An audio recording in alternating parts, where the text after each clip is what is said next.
काम करतायत. निश्चितपणे वांगर साहेब ऐका ना.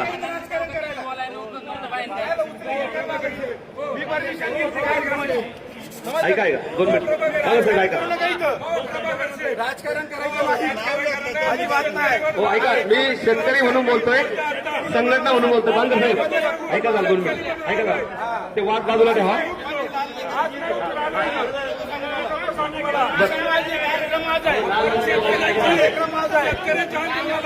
तर या ठिकाणी सगळ्या एक मिनिट सगळ्या नेते मंडळींना विनंती आहे तुम्हाला सगळ्या एक मिनिट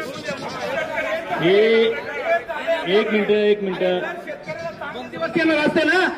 अरे तुमची सरकार होती याच्या आधीची, का नाही हमी भावाचा कायदा केला, का नाही स्वामीनाथन आयोग लागू केला, नौटंकी करता का इथं येऊन. अरे काय विरोधकही नालायकच आहे. आम्ही मग अशी सांगितलं काँग्रेस एकपट नालायक आहे, भाजप दुप्पट नालायक आहे. तुम्ही नका आम्हाला सांगू. इमानदारी रक्तात लागायची तुम्ही आम्हाला सांगताय. अरे रस्त्यावर सुद्धा राष्ट्रभर आम्ही आपलं बिबट्याच्या प्रश्नाच्या संदर्भात तुम्ही आम्हाला नका सांगू. अरे कामाची परमिशन माझी.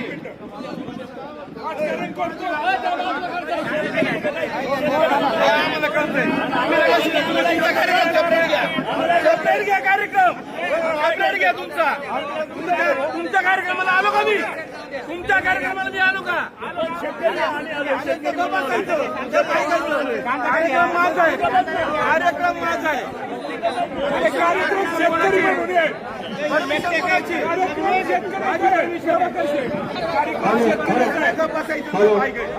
सरकारला विनंती आहे की शांतता राखा. हा शेतकऱ्यांचा जिव्हाळ्याचा प्रश्न आहे. सर्वांनी शांतता राखा. जिव्हाळ्याचा प्रश्न आहे या ठिकाणी.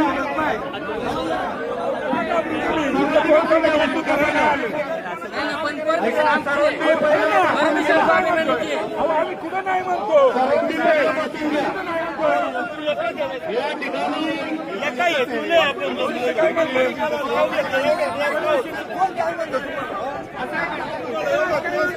शेतकऱ्यांचं आंदोलन आहे. शेतकऱ्यांच्या पाठीमागे या ठिकाणी सर्व शेतकऱ्यांना विनंती आपण खाली बसून घ्या आणि या ठिकाणी शेतकरी विरोधी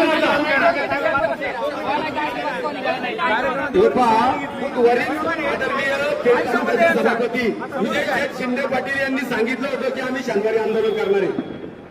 हे सगळे इलेक्ट्रिक मीडियावरती झालेलं आहे की इथं कुठल्याही पक्षाचा याचा त्याचा काही वाद नाही. आम्हाला सगळं मान्य आहे. तुम्ही परमिशन काढली, तुमचं आंदोलन आहे असं याचा अर्थ असा होत नाही का शेतकऱ्यांनी यायचं नाही. ऐका, मला विनंती करतो, आपण शेतकऱ्यांसाठी शेतकऱ्याची लेकरं आहोत. आपण शेतकऱ्याची लेकरं आहोत. शेतकऱ्यांना केलं लागतं. शेतकरी म्हणून सगळी खाली बसा. खाली बसा. हा वादविवाद आपल्याकडे वादविवाद करू नये. सरकार आहे आपल्याला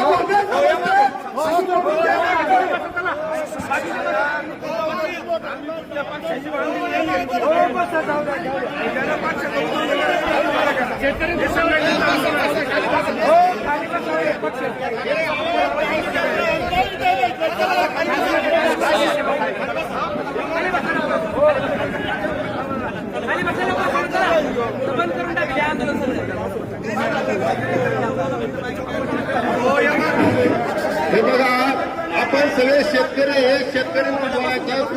सगळे जर कांदा उत्पादक शेतकरी आहेत, सगळे खाली बसून घ्या आणि सरकारला हेच लागत आहे.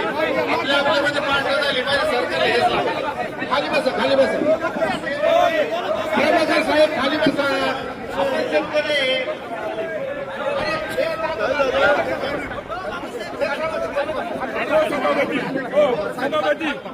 अधिकारी यांना साध्य करायचं का नाही.